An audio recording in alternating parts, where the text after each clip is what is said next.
Well,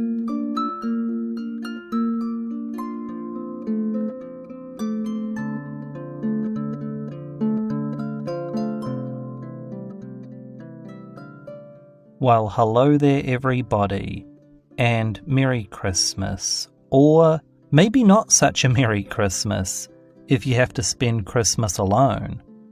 You know, I've spent many Christmases alone in my life.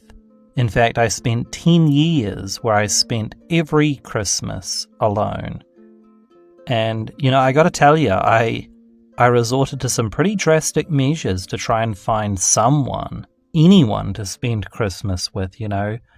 I remember there was this one year where I was in my little shoebox apartment and I sent out a bulk message to like 30 different people, like pretty much everybody I knew. And I basically was like, hey, what are you doing for Christmas, you know? I was basically fishing to see if anyone wanted to spend Christmas with me. And of course, you know, most people were spending time with their family over Christmas, which is fair enough, but, you know, I knew that a few of the people I was in contact with, that I didn't even really know that well, but, you know, maybe we'd matched on like a dating site or something, and they'd mentioned that they're visiting the country or something, so I would maybe, you know, hope that they would be free. In fact, I remember there was this one girl, it was like December 18th, right? And she's like, oh yeah, you know, we could maybe hang out on Christmas, Jim. You know, my family live in Australia, so, you know, maybe we could hang out.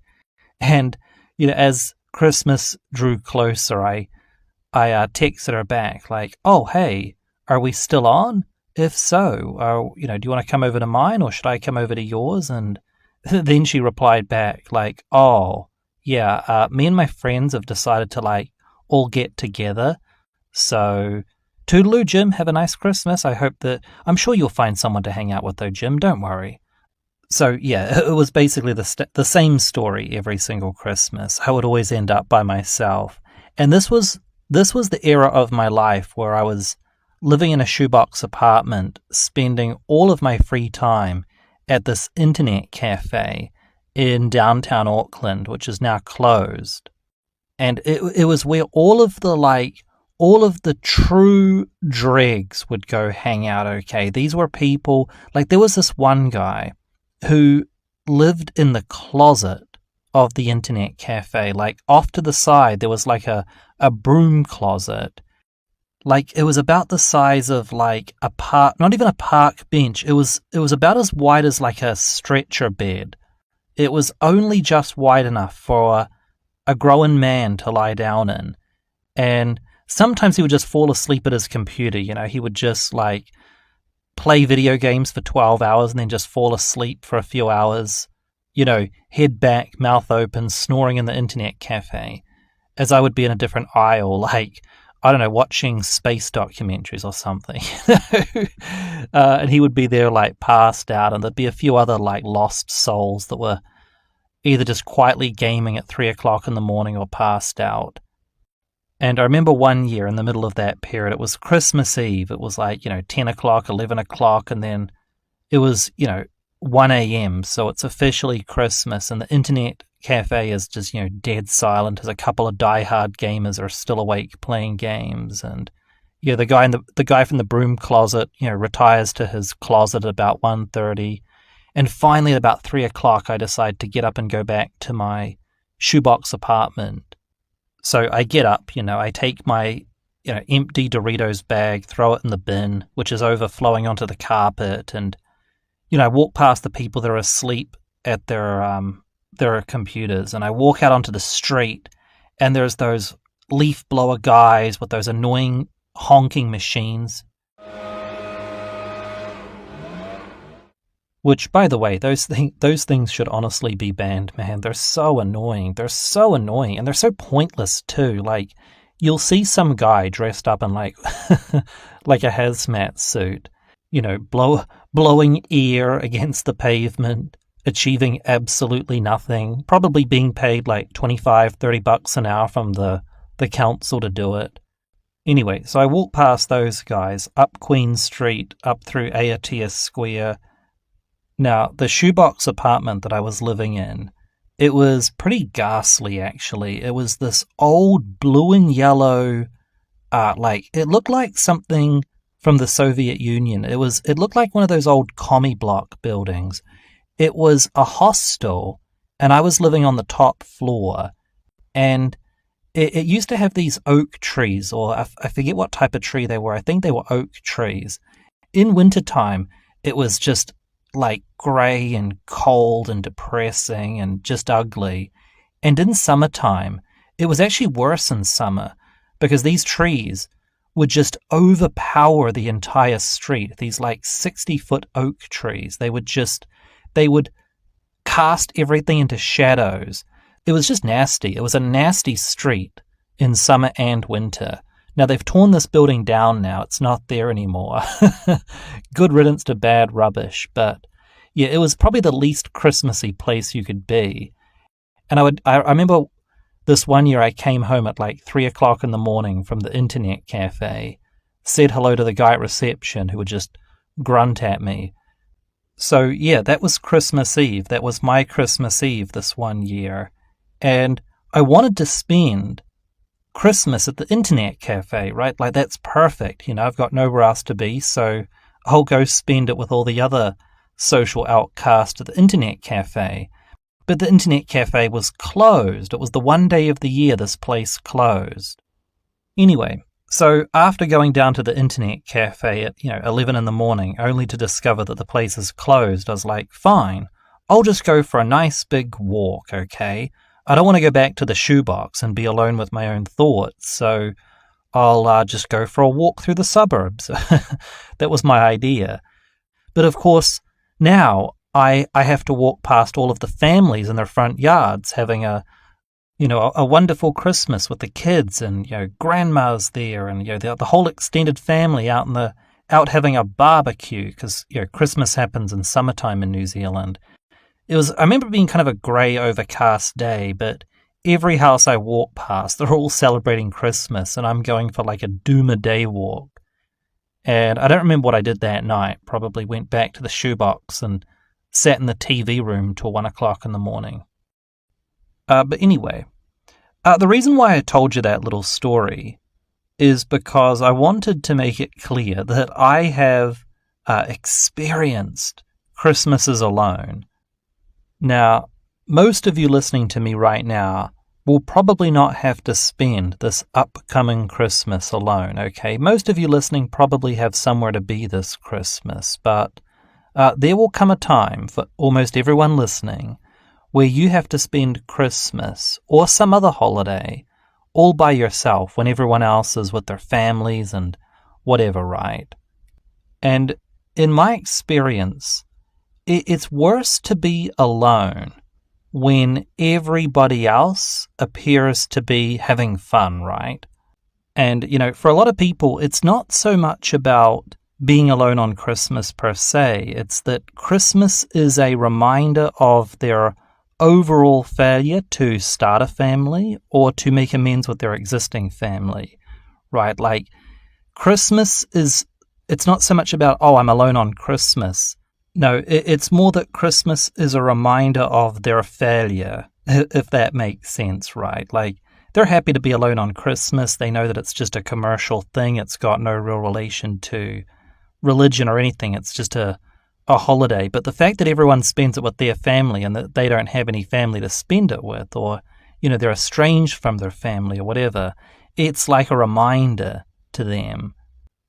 Now, there is a phenomenon that you might have heard about.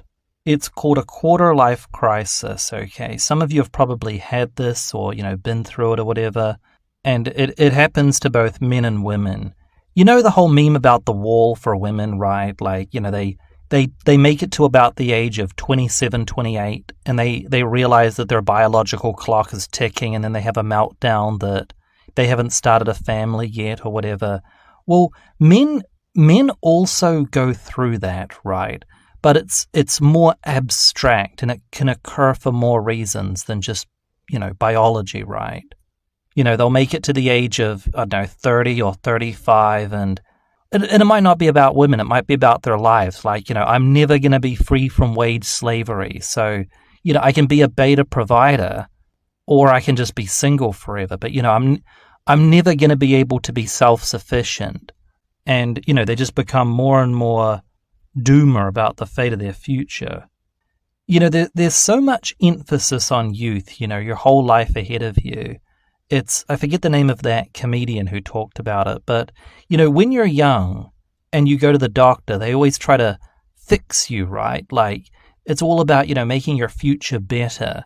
But then you make it to the age of about 40 and you go to the doctor and they don't try to fix you anymore. It's like, everything's just slowly deteriorating in your body, and it's just about alleviating the pain for the rest of your life, right?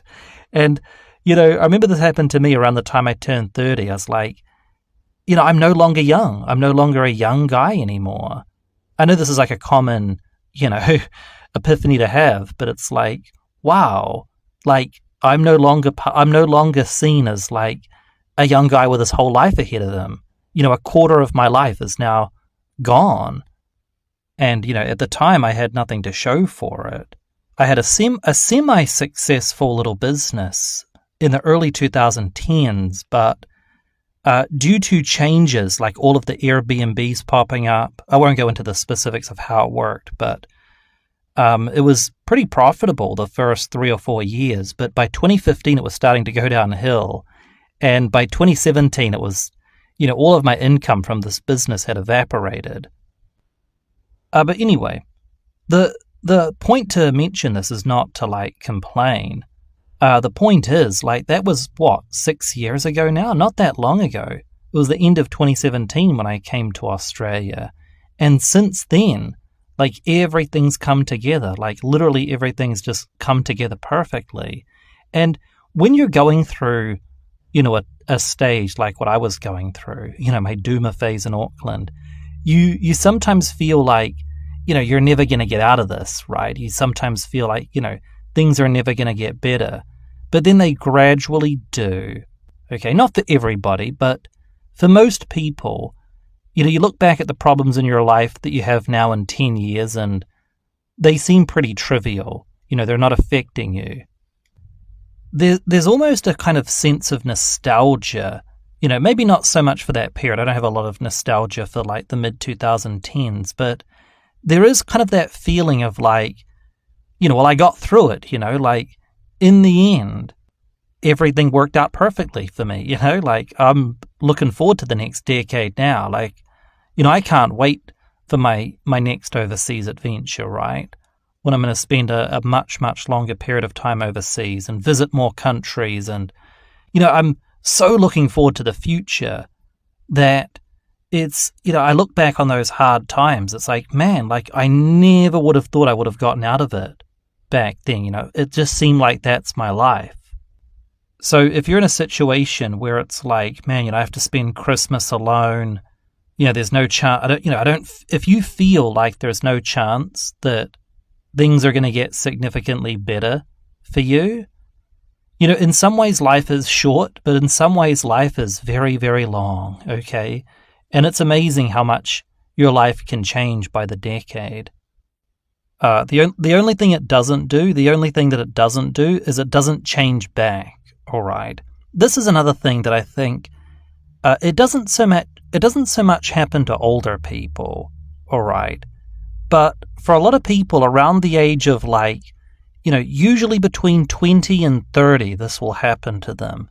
They come to the sort of realization that many of the warm fuzzies from childhood are never coming back, right? Being, on Christmas time, like for example with me, right?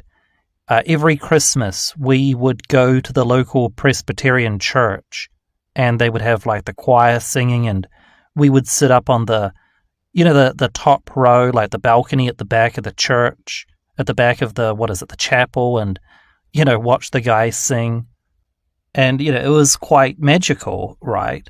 But I remember, like, during my teenage years, we would have Christmas, but it wasn't as good, right? Obviously your teenage Christmases aren't as good as your childhood Christmases. But, we still kept it up enough when I was a teenager that when I was a teenager, I didn't have too much nostalgia about childhood. But I remember in my early 20s when I spent the first, genuinely depressing Christmas by myself. And I actually put, pressure on myself to get into the Christmas spirit. If I'm not in the Christmas spirit, there's something wrong with me. However, what I didn't realize quite early enough is that as an adult, you have to find new experiences, okay? You have to start a tradition of your own at 22 that you'll be nostalgic about at 42. I mean, literally earlier this year, I'm already nostalgic about Vietnam and Thailand and Indonesia. I can't wait to go on my next trip, all right?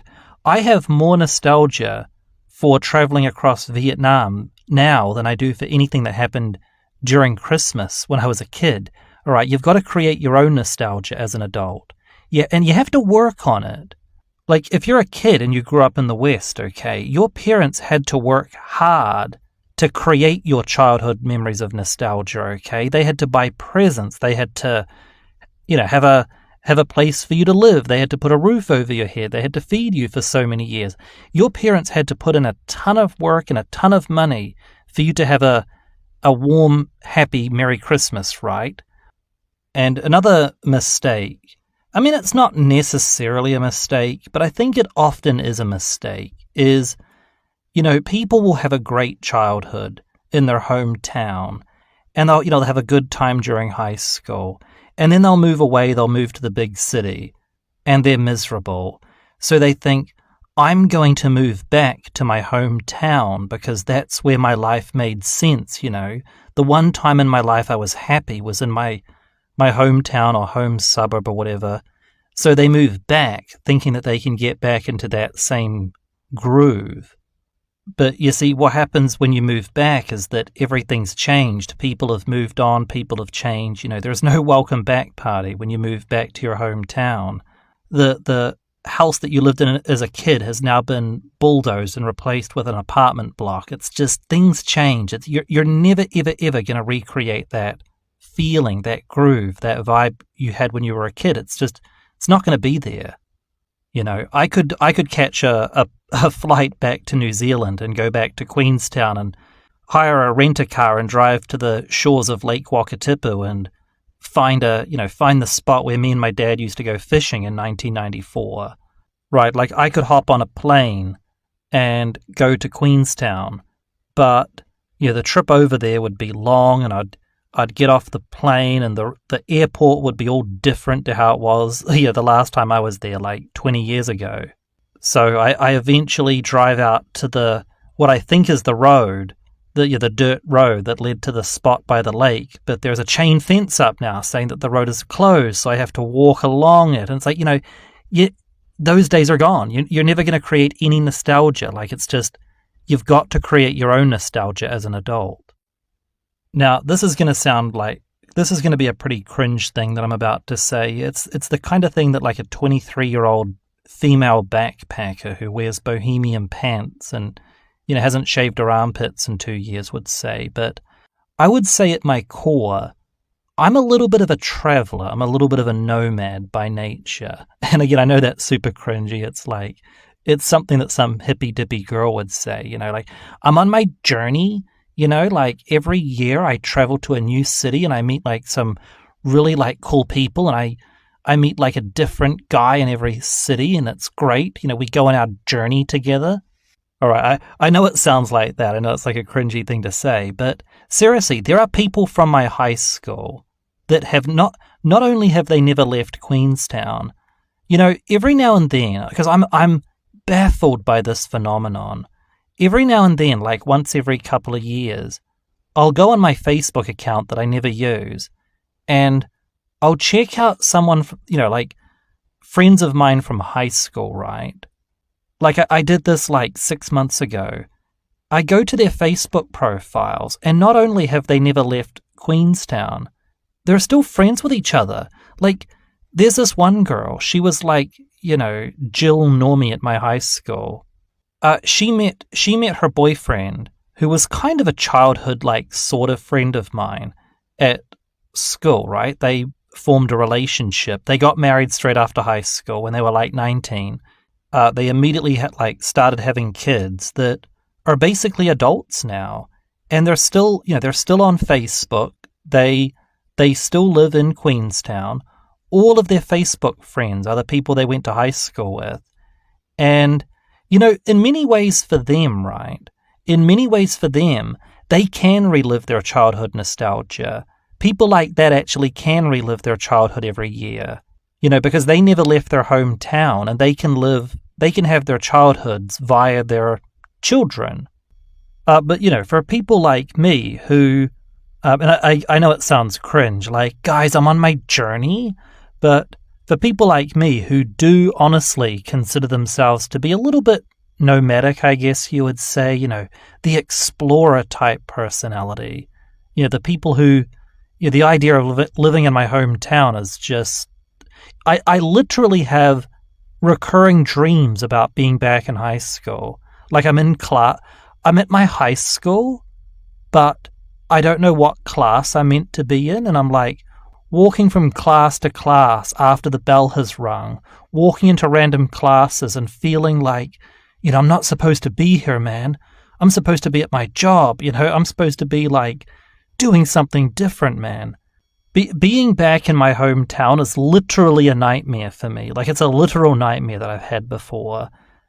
For me, my goal is to just travel, It just means that as a result, I have to spend some Christmases alone from time to time. It's the price one must pay for being free. It's like the song, I still call Australia home, I love to travel, I love being free, and so I keep leaving the sun and the sea, blah, blah, blah, but I still call Australia home. It's nice to come back for Christmas occasionally, but, if you're a wanderer type personality, if you're not the type of person to just stay in your hometown your whole life, then, you're going to have some lonely Christmases, some lonely holidays, and it's nothing to worry about. My only advice would be, don't go for like a big walk on Christmas, because it might actually make you feel lonely, Stay at home and actually get something done. Don't just stay at home and watch movies, Stay at home and do some chore that you'd been putting off, Try and do something productive on your Christmas day if you have to spend it alone.